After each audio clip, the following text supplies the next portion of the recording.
ETV ప్రేక్షకులకు నమస్కారం.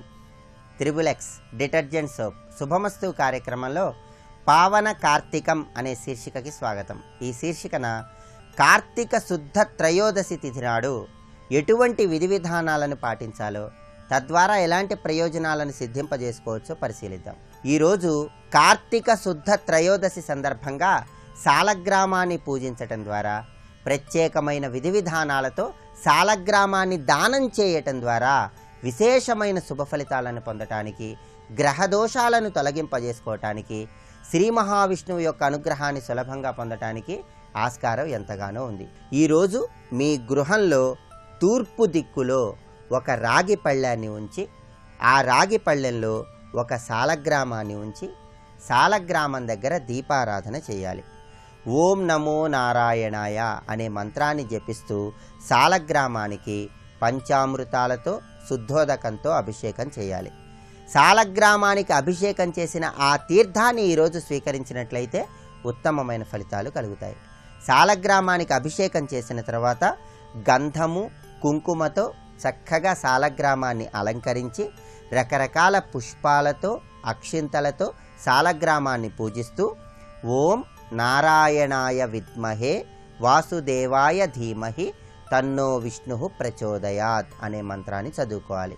అలా ఎవరైతే ఈరోజు సాలగ్రామాన్ని రకరకాల పుష్పాలతో, అక్షింతలతో పూజిస్తూ ఓం నారాయణాయ విద్మహే వాసుదేవాయ ధీమహి తన్నో విష్ణు ప్రచోదయాత్ అనే మంత్రజపం చేస్తారో, సాలగ్రామాన్ని పూజించిన తర్వాత ఆ అక్షతలు శిరస్సును ధారణ చేస్తారో, వాళ్ళు శ్రీ మహావిష్ణువు యొక్క పరిపూర్ణమైన అనుగ్రహానికి సులభంగా పాత్రులై వృత్తి, ఉద్యోగ, వ్యాపారాలలో విశేషంగా రాణించడానికి ఆస్కారం ఎంతగానో ఉంది. అలాగే ఈరోజు ప్రత్యేకమైన విధి విధానాలతో సాలగ్రామాన్ని పూజించటంతో పాటుగా సాలగ్రామాన్ని ఎవరికైనా దానంగా ఇచ్చినా కూడా ఉత్తమమైన ఫలితాలు కలుగుతాయి.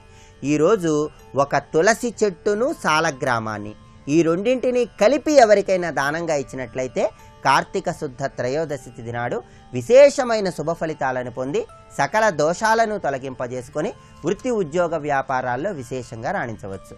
అలాగే సాలగ్రామానికి పూజ చేస్తున్న, సాలగ్రామానికి అభిషేకం చేసిన జలాన్ని శిరస్సున ధారణ చేసిన సర్వ వ్యాధులు నశించి సకల పాపాలను తొలగింపజేసుకోవచ్చు.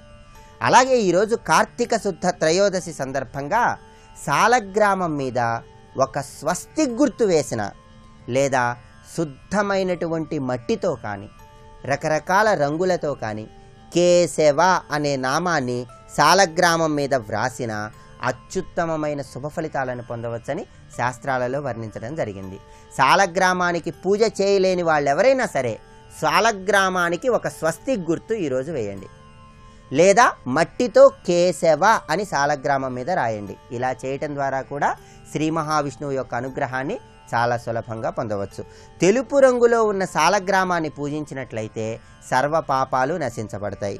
అలాగే పసుపు రంగులో ఉన్నటువంటి సాలగ్రామాన్ని పూజించినట్లయితే గృహంలో సంతానం చక్కటి పురోభివృద్ధిని సాధించడానికి, వృత్తి, ఉద్యోగ, వ్యాపారాల్లో విశేషంగా రాణించడానికి అవకాశం ఎంతగానో ఉంది.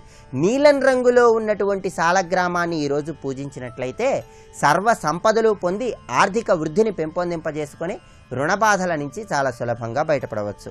ఎరుపు రంగులో ఉన్నటువంటి సాలగ్రామాన్ని ఈరోజు పూజించినట్లయితే అన్ని రకాలైన అనారోగ్య సమస్యలు నివారింపజేసుకొని దీర్ఘకాలిక అనారోగ్య సమస్యల నుండి బయటపడి చక్కటి ఆరోగ్యాన్ని సిద్ధింపజేసుకోవచ్చు.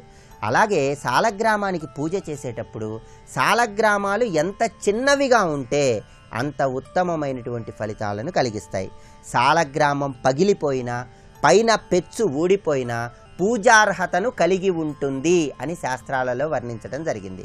అయితే సాలగ్రామాలు వంకరగా ఉంటే మాత్రం ఎట్టి పరిస్థితుల్లో పూజకు ఉపయోగించరాదు. ఈ విధి విధానాలు, సూచనలు పాటిస్తూ ఈరోజు సాలగ్రామానికి పూజ చేయటం ద్వారా, సాలగ్రామానికి అభిషేకం చేయటం ద్వారా, ఒక తులసి చెట్టును, సాలగ్రామాన్ని కలిపి ఎవరికైనా దానంగా ఇవ్వటం ద్వారా శ్రీ మహావిష్ణువు యొక్క పరిపూర్ణమైన అనుగ్రహాన్ని పొంది వృత్తి, ఉద్యోగ, వ్యాపారాల్లో విశేషంగా రాణించి చక్కటి శుభ ఫలితాలను సిద్ధింపజేసుకోవచ్చు. రేపటి శుభమస్తు కార్యక్రమంలో పావన కార్తీకం అనే శీర్షికన కార్తీక పౌర్ణమి సందర్భంగా శివానుగ్రహాన్ని సులభంగా పొందటానికి ఎటువంటి ప్రత్యేకమైన విధి విధానాలను పాటించాలో పరిశీలిద్దాం.